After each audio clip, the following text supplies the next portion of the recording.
18-year-old has been killed the day after graduating high school, and this is what we know so far. On Friday night, Lily celebrated with her friends and family, but the very next day, she was shot by another graduate. Around 9 p.m., we know there was a group here just hanging out when a witness saw 18-year-old Matthew Raphael pull a gun from the trunk of his car. Sources actually vary on what exactly happened next, but he ended up shooting Lily in the shoulder, reportedly not thinking that the gun was loaded. Now, as we know, this same witness immediately took Lily to the hospital and called 911 along the way. Even if he didn't think it was loaded, like, what was he doing pulling out a gun in the first place? What kind of argument did they get into?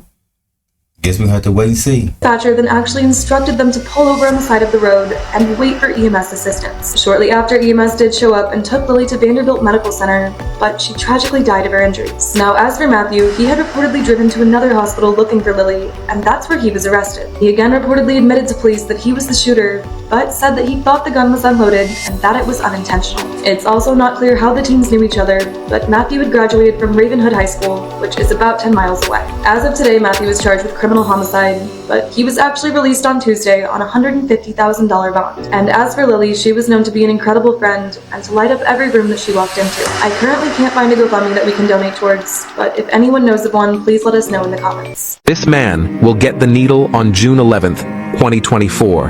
In the fall of 2009, David R. Hosier was arrested for the murders of his ex-lover, Angela Gilpin, and her husband, Rodney Gilpin. When he went to trial, he was found guilty of first-degree murder, burglary, felon with a weapon, and several other offenses. Hey, man. Hey, if it's over, just leave. It's too many fish in the pond to be going out sad like that.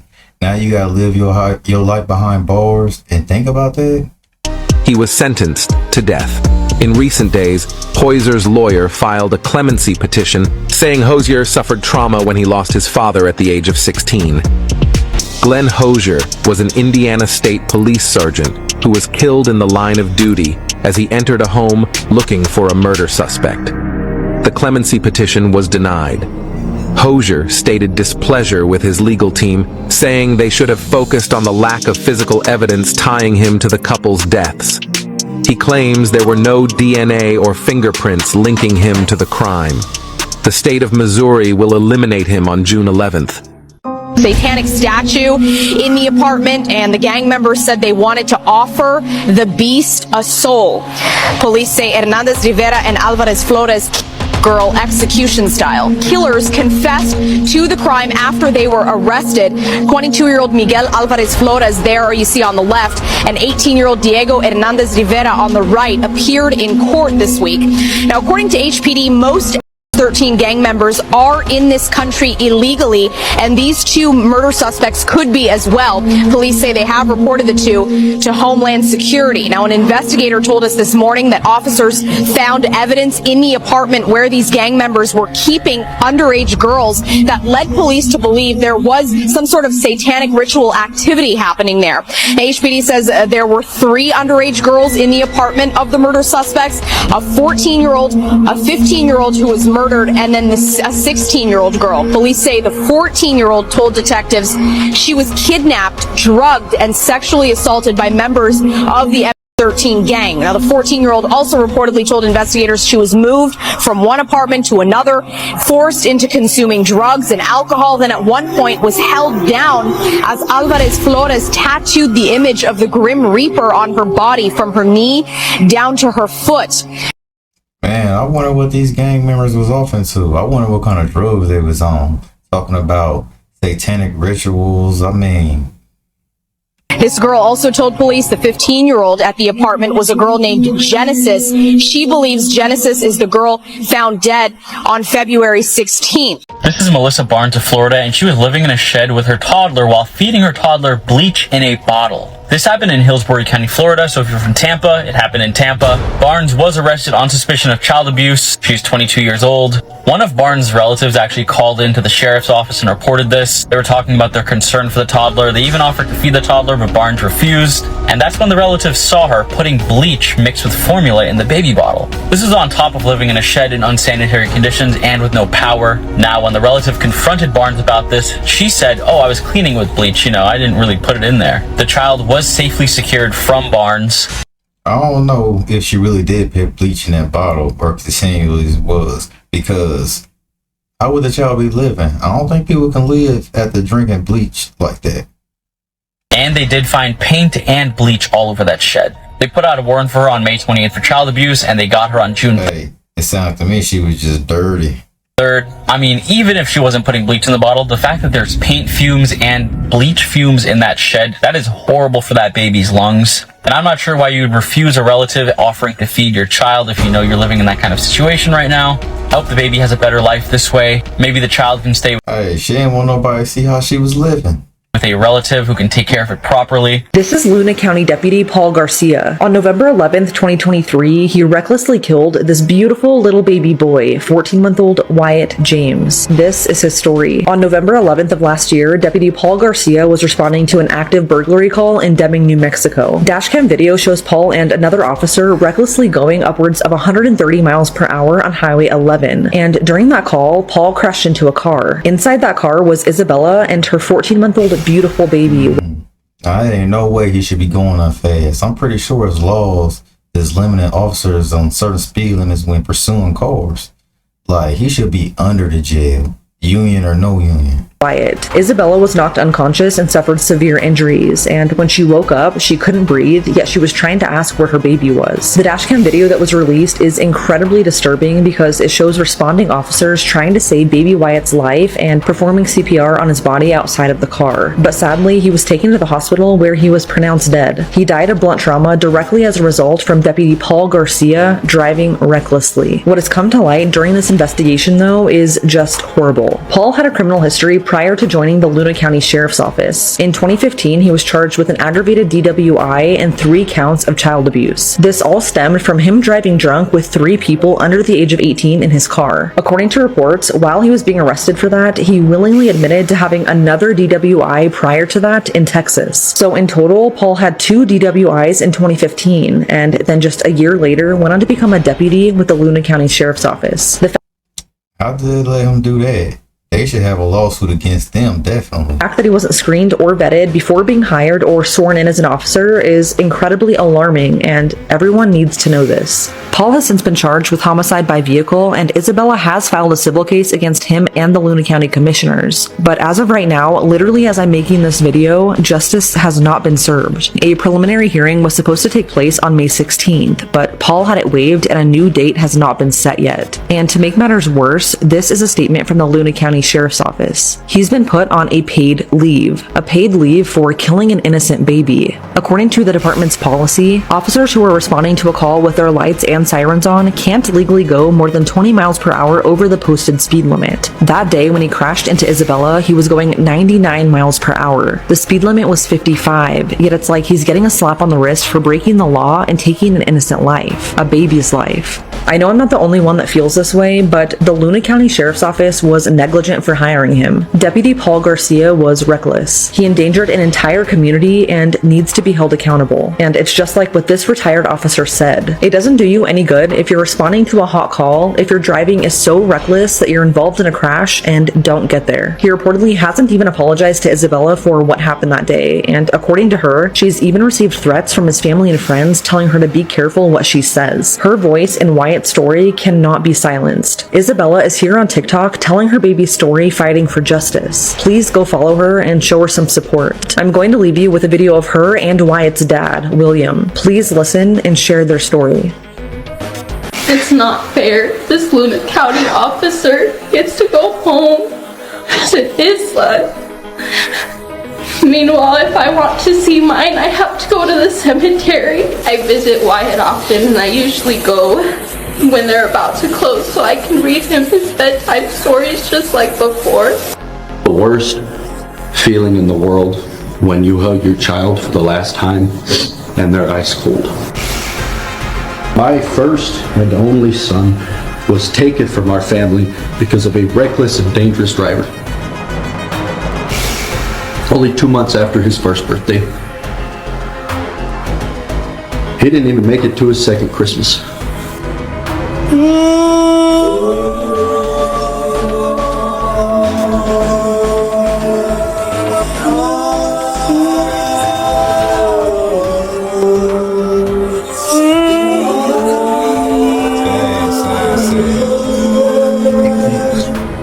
On Tuesday, June 4th at around 10:33 p.m., the Bladen County, North Carolina police received a call about shots fired on the 100 block of Dixon Road in Riegelwood, North Carolina.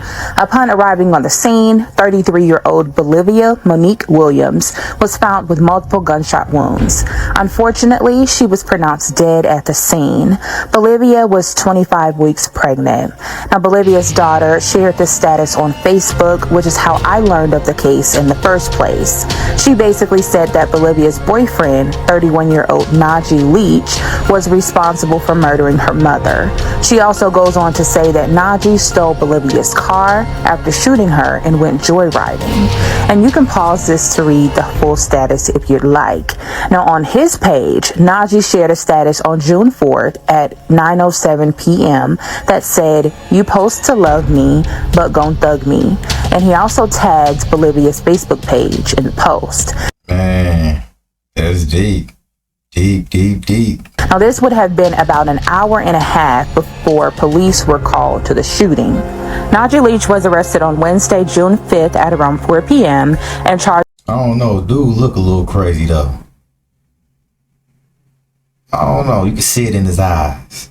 With murder of an unborn child, discharge of a weapon in an occupied property, robbery with a dangerous weapon, and larceny of a motor vehicle.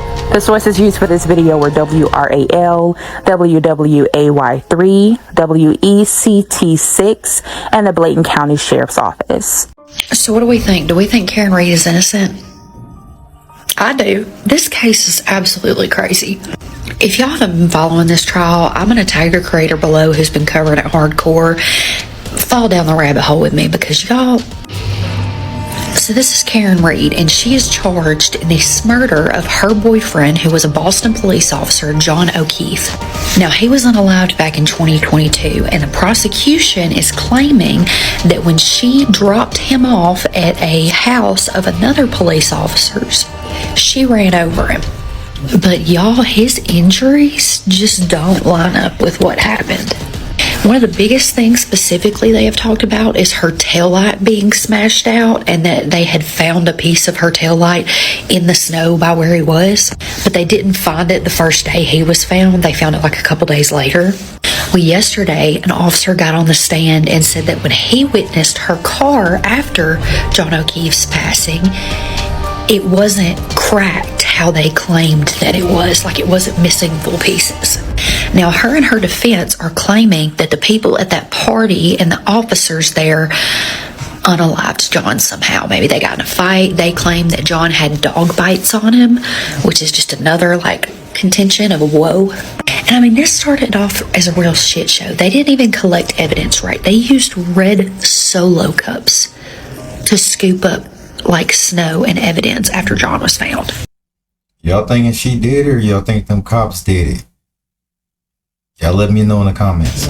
Another crazy thing, John was supposedly laying out there all night after she dropped him off and hit him, but people had left the party. There was a snow plow that came around 2 in the morning, and no one saw him.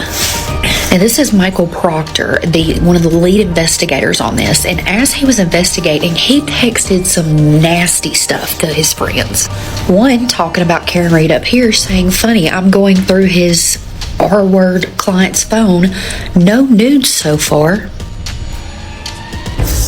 He also called her a cunt, among other degrading things. And when it sounded like he was reading conversations and was upset on the way she was handling her personal life. She was indicted, he texted his wife and said he couldn't wait to lock her up. Overall, this trial's just been crazy, and every witness the prosecution has called has literally helped the defense more than it's helped them. And this is one of those rare trials where I fully believe with every fiber of my being that she's innocent. What do y'all think? This is part 2 on what happened to 19-year-old Bianca Consoli. On September 13th, 2011, Bianca had a pretty typical day. She went to her part-time job in the morning, went to the gym, attended some evening classes, and then headed home to get some rest. Somewhere between 1 and 2 p.m., Bianca's mother, Marta, reached out to Bianca just to check in on how she was doing, but Bianca wasn't answering her phone. Marta didn't immediately worry. She just figured that maybe Bianca was sleeping, so she headed home to check on her. However, when Marta arrived home, she found her daughter's body in the living room. Bianca had bruises all over her body, and she was later found to have strangulation marks around her neck, as well as a plastic bag in her throat. Now, the scene suggested that a severe physical altercation had occurred because her hair was all over the place and the furniture was flipped around. First, police believed that maybe this was a robbery gone bad, but Marta said that no, that this wasn't a robbery because nothing was missing. She also added that the front door was locked, so whoever had come in either went through the balcony or through another door in the house. With this information, police believed that this was no longer a robbery gone bad and that whoever did this knew Bianca. In the autopsy, it was revealed that she did fight back as she had defensive wounds on her fingers. Her cause of death was asphyxiation and she had been essayed with a blunt object. After her death, Sandro was acting a bit odd. He couldn't give police a solid alibi, he wouldn't give them his DNA even though everyone else in Bianca's family had given their DNA, and he was basically the only man close Lock him up. in Bianca's life that would not cooperate with police. Bianca's family also started to suspect Sandro, and they believed that he is the one that stole the key to the kitchen. That way he could later use it to sneak in and attack Bianca. The only person that did not suspect Sandro was his wife Diana, Bianca's sister. She truly believed that her husband was not capable of doing this, so in order to prove herself right, she grabbed a pair of jeans that belonged to Sandro that had a little bit of blood on it, and he said that that blood was from a construction job that he was doing where he got injured. So she was like, okay, perfect, I'm gonna take Sandro's jeans that have a little bit of blood on it, give it to police, and then they're gonna confirm that his blood does not match the blood found at the crime scene, and Sandro will be cleared. Well, Diana was wrong because when police tested the blood, it came back as a match. Police also tracked Sandro's phone, and it placed him at the crime scene at the time of her death, so with that and the DNA match, they arrested Sandro. Sandro initially claimed he was innocent, but later confessed during a media visit in the prison. He said Man, Sandro deserved to get locked up. That's crazy. that yes, he did sneak into the house, but that the only reason he snuck in was to confront Bianca because he had seen her hit one of his stepkids, so Diana's kids. Physical fight ensued, which resulted in Bianca's death, and just to make sure that she was actually dead, Sandro decided to put the plastic bag in her throat just to make sure that she would never wake up. So he admits to killing her, but he denies essaying her. He specifically said that he was into blondes and that he would never essay Bianca because she had black hair. In the end, Sandro was only sentenced to 21 years and 4 months for the murder and essay of Bianca. In 2020, he actually faced trial again for essay allegations coming from Diana's children, but he was acquitted as there was no evidence. Bianca now rests next to her ex-boyfriend Andre, who actually died in a car accident shortly after Bianca's death. Heart goes out to the Consoli family, and I truly hope that Bianca is resting peacefully. Thomas Perez Jr. from Fontana, California. He was relaxing in his home with his father, and his father went to check the mail with the family dog. The dog returned, but his father did not, and that prompted concern. So Thomas reported his father missing. Authorities brought Thomas in for questioning. Questioning started off normal. Where's your father at? How come you don't remember where your father is? Where's your father? Normal pressure. But then they started to accuse Thomas of murdering his father and lying about his whereabouts. And when they are accusing Thomas, he became so outraged by the accusations that he began tearing his shirt and slapping himself in the face and ripping his hair out. But the pressure just got worse and worse and worse. They eventually brought in Thomas's dog. They brought in his dog and they said, "We're going to euthanize your dog because..." Oh, they brought in a dog. Now they're going a little too far. That should be against the law. How are you doing that? Because your dog's going to be so depressed from you getting life in prison for murdering your father. Where's your father, Thomas? We know you took him out. Where's your father? They told him they're going to charge him with $1 million restitution because he won't tell them where he put his father's body. They told him he's going to get life in prison. They laughed at him. They told him that they found his father's body with multiple stab wounds and he was going to do life. And Thomas had enough. Thomas began laying on the floor and crying out. And Thomas confessed to taking his father out. But here's the kicker. His father wasn't dead. His father was just out, but he wasn't dead. But Thomas was so under stress that he confessed to murdering his father when his father wasn't even dead. So, after confessing, the detectives left Thomas alone, and then Thomas tried to hang himself. When he tried to hang himself, they took him to psychiatric ward. Then, a judge said that after the 17.5-hour interrogation, it was unconstitutional and it was psychological torture. And Thomas was rewarded $1 million. That's crazy. He should have got more than that. That's crazy. For what he went through. And his father wasn't even dead. He still has his dog, but it was a stressful situation. And it's just like a testament to how, given the right amount of stress and the correct questioning, police can make you admit to anything. Let me know how you feel. Does this count as a happy story? The cannibal frat boy. He was a normal teen until one day he did the unthinkable. It was Florida, 2016. Austin Harriff was 19 years old. He was a sophomore in college. He was in a frat. He was an athlete. By all accounts, just a very normal fraternity bro. Until like June, July 2016, when Austin's friends and family started to realize that he wasn't acting the same. He was acting really, really strange and having these really, really extreme mood swings. Austin said that around this time he was hearing voices and felt like evil forces were following him. Austin was also making some really concerning Google searches at this time. Things like, am I crazy? How to know if you're going crazy? Hearing voices in my sleep. Hallucinations and schizophrenia, just to name a few. At this time, Austin was very paranoid about demons. He felt like he might be Jesus or possibly a half-human, half-dog hybrid. His little sister would lock her door at night because she was afraid of him. Within a month or two of Austin's behavior changing, everyone's lives would change forever. Austin's friends and family said that they were very concerned about Austin, but no one seriously intervened and got him help, which takes us to the tragic events of August 15th, 2016. People that saw Austin that day said that he was acting weird. Later that evening, he went to a restaurant with his dad, sister, and some other people, but before the food ever even got to the table, Austin got up to use the bathroom and just left the restaurant without telling anyone. Austin walked 2 miles to his mother's house, but his mother had already gotten a call from her other child saying, hey, we were all at a restaurant and Austin has disappeared. Do you know where Austin is? His mother drove Austin back to the restaurant. She said that the time they spent together, Austin was acting really weird. He was saying really weird things, and he even tried to drink cooking oil while in her home. Back at the restaurant, Austin's dad was pretty much fed up with Austin. His son has been acting weird all. What he about to do? Take off his belt and whoop his ass? Cause it sounds like he needs something. Summer, and now they've tried to go out to dinner and have a nice evening, and his son just got up and left without telling anyone. So Austin and his dad got into an altercation, which led to Austin getting up and leaving the restaurant once again. This time Austin is walking in the direction of his father's house. He said while he was walking, he was hearing voices, demons were following him, and he even saw something that resembled the Grim Reaper. So now Austin is terrified and he's running. He runs right up to what he said looked like a white light, thinking that this might be a safe space for him.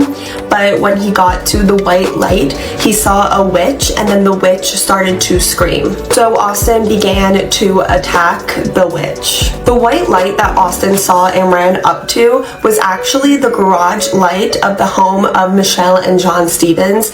They had this really cool garage that they like set up really cool, like couches and stuff, and most evenings they would entertain or just relax in that garage with the garage door open, and tragically that's what Michelle and John Stevens did that evening. The witch that Austin attacked and was now stabbing repeatedly was Michelle. Her husband John heard his wife's screams and tried to go and help her, but Austin began to attack and stab him as well. A neighbor that lived across the street he also heard what was going on and tried to go and help his neighbors.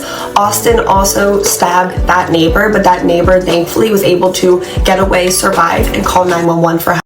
I don't know. First of all, if I seen him on the ground stabbing somebody, I wouldn't have went over there empty-handed.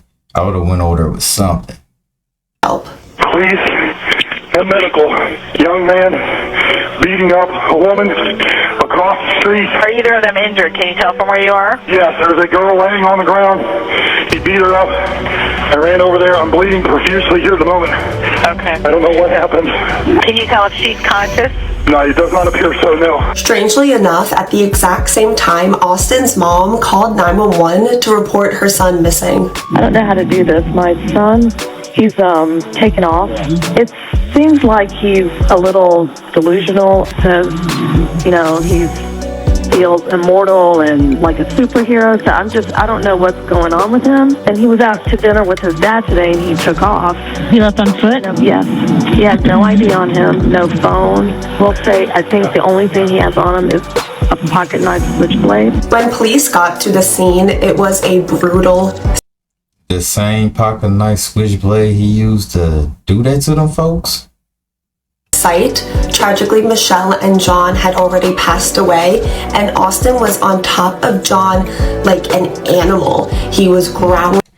Low key, it kind of sounded like the mom already knew what he was gonna do, so she had to cover her ass.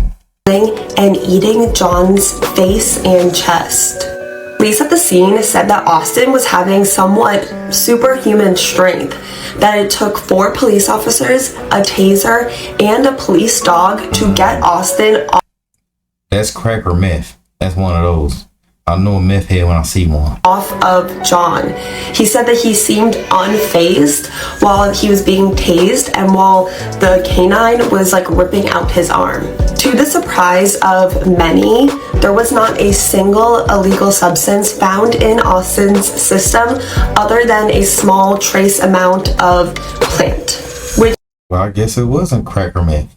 Honestly blew everyone's mind in the media, the police officers, because everyone was convinced that Austin had to be tweaking out on some pretty gnarly substances. Multiple psychiatrists examined Austin and all of them said that he was experiencing a psychotic break. Which, yeah, I 100% believe that if everything Austin said he was experiencing is true. I think it's really sad that no one intervened in his life before this. I think, in my personal opinion, that this was 100% preventable if someone had gotten him professional mental help. 2022, Austin Harif was found not guilty by reason of insanity for killing John and Michelle Stevens. A ruling that to say was upsetting for the loved ones of John and Michelle would be an understatement. You are a disgusting human with a rancid soul. A sick animal that should have been put down a long time ago. You deserve nothing more than to feel despair and debilitating guilt for what you did every second of the day for the rest of your sad, meaningless, and pathetic life. I hope death comes for you sooner than later, and when it does, I will rejoice, because only then will justice be truly served for John and Michelle. I hope you burn in hell, along with your parents. Whoa, what the parents do? Like I said before, I felt like the mama knew. Hey, maybe it's something they ain't saying. Wade, you're disgusting. And I completely understand how they're feeling. A lot of victims' families feel some kind of comfort or closure knowing that their loved one's killer was brought to justice, and that's something that they're never going to be able to experience. I couldn't even imagine someone I love being brutally killed and you knowing who did it, but still hearing that not guilty verdict. I don't know how I would handle that, and I don't know how I would be able to ever cope with that. So I 100% understand their anger. This is so upsetting because there were so many red flags that the situation with Austin was a ticking time bomb waiting to explode. This is life.